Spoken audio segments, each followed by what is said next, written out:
नमस्ते दोस्तों। आज तुम्हें एक ऐसी कथा सुनाते हैं जो मैंने भी एक कथावाचक के मुंह से सुनी थी, मुझे बहुत अच्छी लगी, तो आज आप सबके साथ शेयर करते हैं। ठीक है। मैं इसको एक नाम दूंगी, राम से बड़ा राम का नाम। अच्छा। तो ये उस समय की बात है जब रामचंद्र जी वनवास पूरा करने के बाद अयोध्या आ गए थे और उनका राज तिलक हो गया, वो राजगद्दी पर बैठ गए थे। अच्छा। तब उन्होंने एक बार विचार किया कि अपने आसपास के सभी राजा, ऋषि, मुनि सबको सम्मानित करने के लिए उन्होंने एक सभा का आयोजन किया, सभा बुलाई। अच्छा। तो उस सभा में ना सब जगह के राजा भी आ रहे थे, ऋषि मुनि भी आ रहे थे, सभी लोग आ रहे थे। तो उसी क्रम में एक राजा जब आ रहे थे तो रास्ते में उन्हें नारद मुनि मिल गए। तो नारद मुनि ने उन राजा से पूछा कि तुम कहाँ जा रहे हो? तो बोले श्री राम ने इस तरह से आयोजन किया है, हम उसी में भाग लेने जा रहे हैं। तो बोले देखो एक बात सुनो। नारद जी ने उन्हें समझाया, तुम वहां जा रहे हो, सबको प्रणाम करना, सबका सम्मान करना, मगर है ना वहां पे विश्वामित्र जी भी होंगे, उनको प्रणाम मत करना। राजा बोले भाई उनसे मेरा क्या वैर है, मैं उनको भी सम्मान दूंगा। बोले नहीं, वो पहले राजा थे, वो कान्य कुब्ज जगह के राजा थे जो कन्नौज कहलाता है आज के युग में, उत्तर प्रदेश में है। तो बोले वो भी तो राजा ही थे पहले, वो तो बाद में ऋषि बने हैं। तो एक राजा अपने समतुल्य राजा को प्रणाम करे, ये राजा के लिए शोभा नहीं देता। राजा के दिमाग में ये बात आ गई। अब जब राजा सभा में पहुंचा, उसने सबका यथोचित सम्मान किया, सबको प्रणाम किया, मगर विश्वामित्र जी को नहीं किया। तो इसे विश्वामित्र जी ने अपना अपमान समझा। अच्छा। जब उस दिन की सभा समाप्त हुई तो विश्वामित्र जी राम जी से बोले कि देखो भाई, तुम्हारी सभा में मेरा बहुत अपमान हुआ है और मुझे ये अपमान सहन नहीं है, मुझे उस राजा का सिर चाहिए कल तक अपने चरणों में। अच्छा। राम जी ने कहा जैसी आज्ञा। अब राम जी जो है उसका सिर धड़ से अलग करने के लिए, उसका वध करने के लिए कह दिया, तैयार हो गए।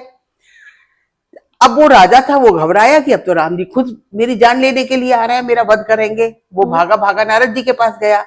नारद जी से बोला ये किस दुविधा में तुमने हमें फंसा दिया और अब तो मेरी जान भी चली जाएगी। तो नारद जी बोले देख, तुझे अपनी जान बचानी है ना, तो जैसा मैं कहता हूं वैसा तू करता जा। बोले ठीक है।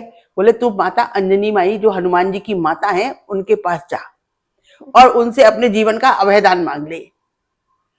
ठीक है। राजा हनुमान जी के घर गए। उस समय हनुमान जी घर पे नहीं थे। माता अंजनी से उन्होंने सब अपनी कथा क्या सुनाई। उन्होंने उसके जीवन के लिए अभयदान दे दिया कि मेरा पुत्र तुम्हारे जीवन की रक्षा करेगा। अच्छा। और उसे आराम से एक जगह बैठ जाने के लिए बोल दिया। अब क्या हुआ कि जब हनुमान जी राम जी की सेवा करने के बाद आए तो अपनी माँ की सेवा में लग गए। तब माता ने कहा बेटा, मैंने तेरे विवाह पर एक व्यक्ति को उसके जीवन का अभयदान देने का वरदान दिया है, तुझे उसके जीवन की रक्षा करनी है। बोले ठीक है, अगर आपने वरदान दिया है, उसको वचन दिया है, तो ये काम मैं करूंगा। तो बोले उसकी समस्या क्या है? जब उसने राजा ने अपनी सारी समस्या बताई, अब तो हनुमान जी एकदम चकित रह गए कि उनका सामना खुद उन्हीं के प्रभु से होने वाला है। अच्छा। मगर माता का वचन था, तो उन्होंने कहा मैं इसका तुम्हारे जीवन की रक्षा करूंगा, ये जिम्मेदारी मेरी है। अच्छा। अब वो हनुमान जी उस राजा को लेकर के सरयू नदी के किनारे पहुंच गए। हाँ। और राजा से बोले कि देख, तुझे अगर अपनी जान बचानी है तो जैसा मैं कहता हूं वैसा करता जा। अच्छा। बोले ठीक है। उधर राम जी बाण लेकर के उसको मारने के लिए आए राजा को। तब वो सरयू के किनारे पे वो जो राजा था हाथ में करताल लेकर के बहुत भक्ति भाव से गा रहा था, जय राम श्री राम जय जय राम, जय राम श्री राम जय जय राम। मस्ती से नाच रहा था, खूब भक्ति भाव से ये गाना गा रहा था। अब जब राम जी आए, उन्होंने देखा तो मेरी ही भक्ति कर रहा है, तो मैं अपने भक्ति की जान कैसे लूं? मैं तो नहीं ले सकता ना। तो वो दोबारा गए, बोले अब की बार ना मैं इसे शक्ति बाण से मारूंगा। अच्छा। तो वो शक्ति बाण लेकर के आए। अब हनुमान जी राजा से बोले देखो, अब राम जी जो मेरे प्रभु हैं वो शक्ति बाण लेके आ रहे हैं, शक्ति का काट शक्ति होती है। तो उसको मंत्र बताया। अब जब श्री राम जी शक्ति बाण लेकर के आए, तब देखा तो वो राजा गा रहा था, जय जय सिया राम जय जय सिया राम जय जय सिया राम। मस्ती से करताल लेके नाच रहा था, भक्ति भाव से यही गाया जा रहा था। अब तो राम जी चक्कर में पड़ गए। बोले ये तो शक्ति का भी उपासक है।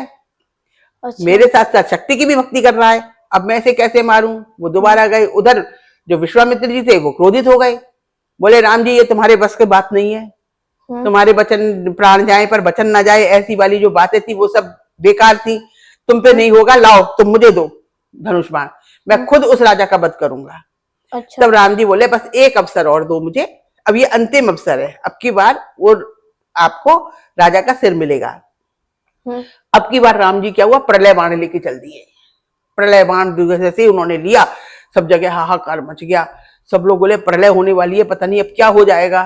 सारे देवता भी है ना आकाश मार्ग से उधर आकर के खड़े हो गए।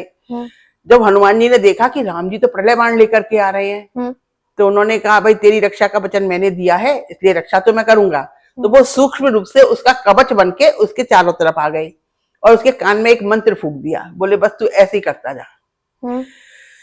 अब जब राम जी आए तो उन्होंने देखा कि वो उसका भक्त जो था वो तो कह रहा था जय जय सिया राम जय जय हनुमान, जय जय सिया राम जय जय हनुमान। अब वो चक्कर में पड़ गए, बोले ये तो मेरे भक्त का भी भक्त है, और उन्हें दिख गया कि उनका जो भक्त हनुमान है वो भी सूक्ष्म रूप में कवच के रूप में उसके ऊपर ढाल बना हुआ है। तो अब कैसे मारे अपने भक्त को? अब वो बार बार अपनी धनुष पे तीर चढ़ाए, बार बार उतारने, दुविधा में पड़ गए, अपने नाम के आगे अब वो भी विवश हो गए। अच्छा। इधर में नारद मुनि विश्वामित्र जी को लेकर के वहां आए, उन्होंने सारी बताई कि ये सारी लीला रची हुई मेरी है। तो उन्होंने विश्वामित्र जी ने हनुमान उनको राजा को अभयदान दिया, उसको मुक्त कर दिया, और श्री राम जी को भी उनके वचन से मुक्त कर दिया। अच्छा। और जब नारद जी से पूछा भाई तुमने ये लीला क्यों रची, तब नारद जी ने कहा देखो अभी तो क्या है, भगवान का दर्शन बहुत सुलभ है, मगर कलयुग में भगवान का दर्शन बहुत सुलभ नहीं रहेगा। अच्छा। तब भगवान का नाम ही उनका मुक्ति का कारक बनेगा। ये सिर्फ नाम ही इतना बड़ा होगा जो नाम ही उनका उद्धार कर सकेगा। तो ये सब लीला जगत को दिखाने के लिए उन्होंने राम से बड़ा राम का नाम की ये लीला रची थी। अच्छा। तो ये थी आज की कहानी, बताओ कैसी लगी? आज की कहानी बहुत अच्छी लगी। आप लोगों को भी कैसी लगी बताइए, अगर अच्छी लगी हो तो कमेंट में जरूर लिखिएगा जय श्री राम।